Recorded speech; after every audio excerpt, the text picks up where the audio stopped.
Le MAC sur i24 News, soyez les bienvenus. Au sommaire aujourd'hui, l'agriculture est le grand rendez-vous annuel à Paris d'un secteur qui court toujours après son prestige. Production en hausse, revenus en forte baisse. Quelles sont les forces, les faiblesses des modèles français et européens à l'heure de la concurrence internationale? Le point sur ces enjeux dans quelques minutes. Et puis retour aussi sur un compromis difficile vendredi dernier entre la Grèce et ses partenaires de la zone euro. Financement du pays garanti pour 4 mois supplémentaires, mais Athènes, c'est certain, il laisse des plumes. Comment conjuguer les exigences de Bruxelles et celles d'un peuple grec qui n'en peut plus de l'austérité? Les détails dans un instant. Voilà pour les titres, merci d'être avec nous. Un point rapide avant tout cela sur l'actu économique internationale et les États-Unis d'abord avec la réunion annuelle d'hiver des gouverneurs de la nation. Ça se passait hier, vous le voyez, à Washington et c'est Barack Obama qui les recevait à la Maison-Blanche. L'occasion pour lui de se féliciter une fois de plus de la reprise économique. Il faut amplifier l'élan, a-t-il souligné, malgré une activité qui semble tourner au ralenti cet hiver. Moins de commandes pour l'industrie, moins de dynamisme aussi pour la construction. Le discours se veut malgré tout optimiste et rassembleur. Notre économie poursuit ses progrès et j'espère que nous saisirons cet élan pour continuer à améliorer les conditions de chacun de nos citoyens. Continuer à construire un pays où chacun peut être optimiste quant à l'avenir. Non seulement pour lui-même, mais aussi pour ses enfants et petits-enfants. Dans cette salle, nous ne sommes pas d'accord sur tout, mais je suis déterminé à travailler avec chacun d'entre vous au cours des 2 prochaines années. Et ce soir, je veux vous exprimer ma gratitude pour votre travail acharné. Voilà, et sachez que le secteur du raffinage pétrolier aux États-Unis est entré hier dans sa 4e semaine de grève, le plus important mouvement social en 35 ans et qui touche désormais 20% des capacités de production au niveau national d'après les syndicats. Au Japon, alors que le Nikkei à Tokyo a atteint son plus haut niveau ce lundi en 15 ans, Honda a annoncé le départ surprise de son PDG, Takanobu Ito. Départ qui survient à la suite d'une série de rappels pour le 3e constructeur nippon, notamment des airbags défectueux. Aucun lien officiellement entre ces rappels et cette décision, d'après la direction qui dit vouloir étendre les activités mondiales du groupe. Fin janvier, Honda a abaissé pour la seconde fois ses prévisions annuelles. Ralentissement au Japon, en Chine aussi. La compagnie anticipe un bénéfice net à 4,6 milliards de dollars sur un an, en baisse de 5%, malgré des revenus, il faut le dire, en hausse de 9% à 109 milliards, grâce notamment à la faiblesse du yen. L'actualité en France et le géant nucléaire public Areva qui annonce ce lundi une perte nette de 4,9 milliards d'euros pour 2014. Chiffre rendu public une semaine avant la publication officielle des résultats annuels. Des éléments préliminaires non audités, conséquence d'une augmentation des provisions et d'une dépréciation de certains actifs. Le montant en tout cas dépasse la capitalisation en bourse du groupe, seulement 3,7 milliards d'euros. En 2013, Areva, dont l'État contrôle, on le rappelle, 87% du capital, affichait déjà des pertes pour 500 millions d'euros. Et puis en Israël, une confirmation, la tendance à la déflation s'installe dans le pays, moins 0,9% en janvier pour les prix à la consommation, après une baisse de 0,2% sur l'ensemble, on le rappelle, de l'année 2014. Bonne nouvelle donc à court terme pour les consommateurs, moins bonne sans doute en revanche pour la vigueur de l'économie. Beaucoup de facteurs pour expliquer cette situation, dont bien sûr la baisse des prix de l'énergie au niveau mondial, mais aussi la force du shekel, la monnaie locale qui rend moins cher les importations. Et on revient donc sur ce dénouement vendredi dernier à Bruxelles. La Grèce et l'Eurogroupe qui s'entendent pour une prolongation de l'aide financière en faveur d'Athènes. Le pire est évité, cessation de paiement pour la Grèce et la menace bien sûr à court terme d'une sortie de la zone euro, mais au prix d'importantes concessions, il faut le dire, pour le gouvernement de Tsipras. Comment justement entend-il sauver la face aujourd'hui devant ses électeurs à qui il a promis, on le sait, la fin de l'austérité? Le rappel des faits avec Johanna Citruc. Après de longues heures de discussion, de négociations, un compromis a finalement été trouvé. Vendredi soir, l'Eurogroupe a accordé à la Grèce une extension de 4 mois de son plan d'aide. Je suis heureux de vous annoncer que le travail que nous avons effectué ces dernières semaines a porté ses fruits. Alors qu'Athènes était sous la menace d'une cessation de paiement, le financement à court terme du pays est donc assuré jusqu'à début juin. De quoi écarter pour l'heure le risque d'une sortie de la zone euro et rassurer les investisseurs. Le Premier ministre a d'ailleurs prononcé un véritable discours de victoire. La Grèce a remporté des négociations importantes en Europe. Des négociations dures, difficiles. mais pour la première fois de réelles négociations. On a fait preuve de calme, nous avons fixé des objectifs, nous avons montré notre détermination et notre flexibilité. Et finalement, nous avons atteint notre objectif fondamental. Pourtant, l'accord est encore conditionnel. Si cette fois, le gouvernement grec peut présenter sa propre liste de réformes, elles doivent ensuite être validées par Bruxelles. C'était attendu car les conditions de l'Europe sont très spécifiques. On ne peut pas avoir une large marge de manœuvre, mais c'est un pas dans la bonne direction qui nous satisfait. Alexis Tsipras a donc un double objectif. Satisfaire ses partenaires européens sans trop trahir ses promesses électorales. Car pour être élu, le Premier ministre a promis à ses concitoyens de mettre fin à l'austérité. Pour convaincre, Athènes mise sur la lutte contre l'évasion fiscale et la corruption, notamment grâce à des engagements chiffrés. Et c'est mardi que l'Eurogroupe doit se prononcer sur cet éventuel sursis, afin de décider ce qui attend la Grèce après. Voilà, le gouvernement grec qui présente donc ce lundi son plan de réforme pour obtenir, on l'a dit, le feu vert de la zone euro à l'extension de 4 mois du financement de son économie. On en vient au Salon international de l'agriculture, 52e édition, qui a ouvert ses portes à Paris samedi. Alors des défis, il y en a pour ce secteur qui pèse aujourd'hui moins de 2% du PIB français contre 30% il y a 60 ans. Les revenus sont en baisse à travers l'Europe, tout comme les cours des céréales. La mondialisation, il faut le dire, est passée par là. Environnement, productivité, rentabilité, les professionnels sont inquiets, comme nous l'explique Léa Volbert. D'une année à l'autre, le salon de l'agriculture ne désemplit pas.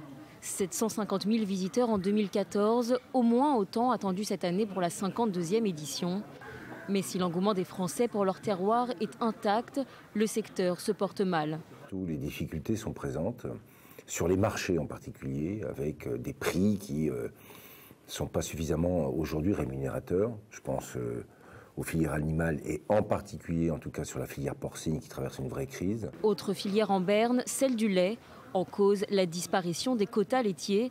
Instauré en 1984, le système a pour but de gérer les excédents. Mais à partir du 31 mars prochain, les États membres de l'Union européenne seront libres de produire autant qu'ils le souhaitent.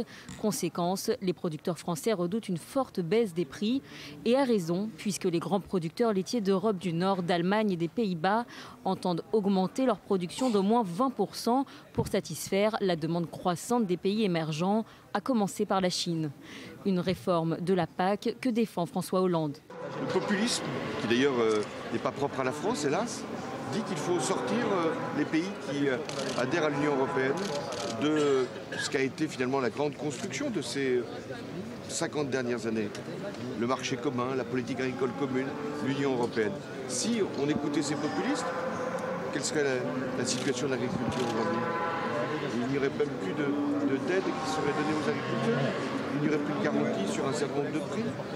Mais l'enjeu majeur de la politique agricole européenne, avant même la garantie sur un certain nombre de prix, c'est la libéralisation du secteur.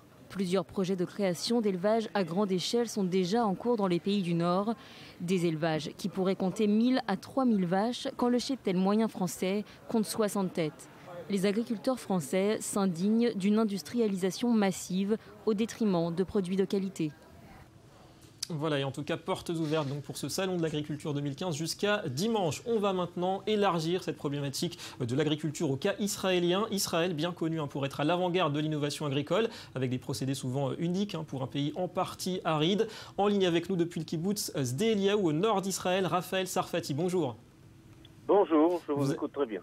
Voilà, vous êtes responsable agricole. D'abord, on le sait, la tendance en Europe, c'est toujours plus de production, mais des revenus toujours en baisse pour les agriculteurs. Est-ce que vous faites aussi ce constat ici en Israël? J'ai écouté tout à l'heure votre correspondant. Malheureusement, c'est un peu la même chose.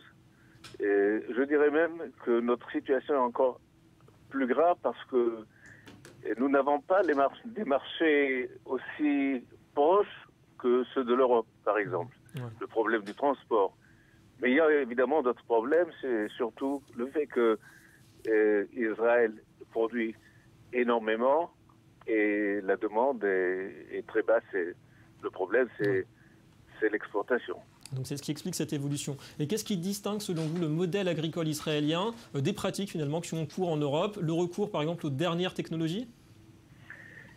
Oui, si vous voulez, les dernières technologies, c'est avant tout l'exploitation des eaux, du recyclage de l'eau et l'irrigation, évidemment, tous les systèmes d'irrigation modernes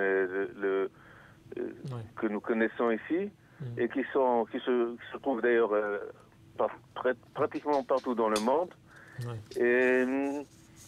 Et je dirais aussi de nouvelles espèces de graines, de légumes, d'agrumes, et qui sont toujours autant d'intérêt à l'export. Merci beaucoup Raphaël Sarfati pour toutes ces explications. Allez, on va revenir à présent sur la semaine de la gastronomie française en Israël qui s'est terminée donc ce week-end. Et on le disait mercredi dernier, un vrai engouement pour les produits, pour l'art culinaire Made in France. On en parle avec Michael Cabrit. Bienvenue à vous. Bonjour. Bonjour, vous avez créé et vous dirigez un nom qui est bien connu maintenant dans la région de Tel Aviv, Courcelles, les pâtisseries. En effet. C'est ce qu'on a créé depuis 4 ans et aujourd'hui on connaît un grand essor et on est à la fois très heureux de pouvoir servir une clientèle de qualité, des gens qui recherchent vraiment l'amour du bon goût à la française. Alors justement, votre sentiment sur cette semaine de la gastronomie française, cette année, une réussite? Une réussite totale avec un ambassadeur vraiment excellent comme il en est, et franchement ça a été dans la bonne humeur, ça a été encore un plaisir. On a été reçus chez lui à plusieurs reprises et vraiment dans tout le pays je pense que ça s'est ressenti. Ouais. Alors parlez-nous un petit peu de votre entreprise, de la vraie pâtisserie française en Israël. Au lancement du projet, la cible c'était les Français d'Israël, ou bien dès le début vous avez voulu séduire, conquérir le cœur des Israéliens aussi? La chose la plus importante pour nous a été surtout de planter le drapeau français, planter le bleu, blanc, rouge en Israël. Je pense que c'est ce qu'on a réussi à faire et ça a été notre objectif. Ça a été ce métissage culturel, dirons-nous, que nous avons réussi à faire, que ce soit avec les Vatikim, que ce soit avec les Français eux-mêmes, que ce soit avec les Israéliens qui sont aujourd'hui vraiment des amoureux du bon goût, qui sortent en Europe, qui goûtent, qui reviennent et qui nous disent oui, c'est ça, c'est l'authentique. Que ce soit dans la viennoiserie, que ce soit dans les gâteaux, que ce soit dans les mousses, dans les entremets. Bon, c'est pas pour rien qu'on... Et ça marche aux 4 coins du pays, vous ouvrez des franchises de Haïfa. On a beaucoup de demandes aujourd'hui. C'est vraiment la suite de Courcelles, c'est la suite de l'aventure. Voilà, 4 ans, c'est vraiment le stade embryonnaire. Vraiment, c'est le démarrage. Aujourd'hui, on a énormément de demandes sur Haïfa, en effet, sur Ashdod, même, qui est beaucoup plus proche, sur des endroits comme Eilat. On a été très étonnés. Je ne parle même pas de Jérusalem, où toutes les semaines, on a des courriers, des mails. Et justement, c'est quoi la recette pour vous, d'après votre expérience, pour s'imposer ici, pour réussir à imposer votre offre? L'authenticité et surtout le bon goût. C'est très important. Il ne faut pas croire que les Israéliens ne connaissent pas le bon goût. Il ne faut pas croire que les Israéliens ne sont pas des gens qui sortent, comme je vous ai dit, en Europe. Et l'authenticité est très importante. Pour eux, il est très important que ils ont une référence. Pour eux, ils viennent, ils sont prêts à dépenser, mais ils sont prêts à recevoir quelque chose de qualité. Et la qualité, c'est le symbole de Courcelles, là, aujourd'hui. Et vous sentez que la demande, elle va vraiment grandissant, que ce soit en quantité et en qualité? Tout à fait. Aujourd'hui, on voit vraiment un succès. Je veux dire, il y a des gens qui viennent franchement 2-3 fois par semaine en pâtisserie. Je veux dire, c'était un plaisir. On pensait qu'il n'y avait qu'en France où on avait préféré cette habitude, le matin le petit pain au chocolat, l'après-midi le petit flan. Non, aujourd'hui ça existe en Israël et avec des Israéliens. Ils aiment et ils consomment. Et on vous souhaite bonne continuation. Merci beaucoup Michael Cabrit d'être venu dans nos studios. On va passer maintenant au Média Watch. Et la revue de presse éco qui n'échappe pas aux Oscars. C'était hier soir, comme on le sait. Bonjour Johanna Citruc. Bonjour David. Et pour gagner, mieux vaut investir, c'est le moins qu'on puisse dire. Oui, vous savez, donc le grand gagnant des Oscars 2015, c'est le film Birdman qui a remporté donc à lui seul pas moins de 4 statuettes. Mais nous, on va s'intéresser aux chiffres qui entourent la cérémonie. On va commencer avec une étude qui a été menée par un homme qui est à la fois producteur et scénariste. Il s'agit de Stephen Follows. Et pour comprendre cette étude, il faut revenir un petit peu en arrière, un petit peu plus tôt dans le temps, puisque c'est en janvier que la liste des nominés est révélée et c'est à ce moment-là en fait que les studios se lancent dans une véritable bataille pour faire la promotion de leur film et espérer donc gagner un Oscar. Et pour ça, ils sont prêts à dépenser de l'argent et même beaucoup d'argent, puisque d'après les informations récoltées par Stephen Follows, le coût moyen d'une campagne est de 10 millions de dollars. En général, la moitié du budget total est consacré à la publicité et le reste sert à envoyer des DVD aux personnes qui seront amenées à voter lors de la cérémonie cérémonie ou encore à financer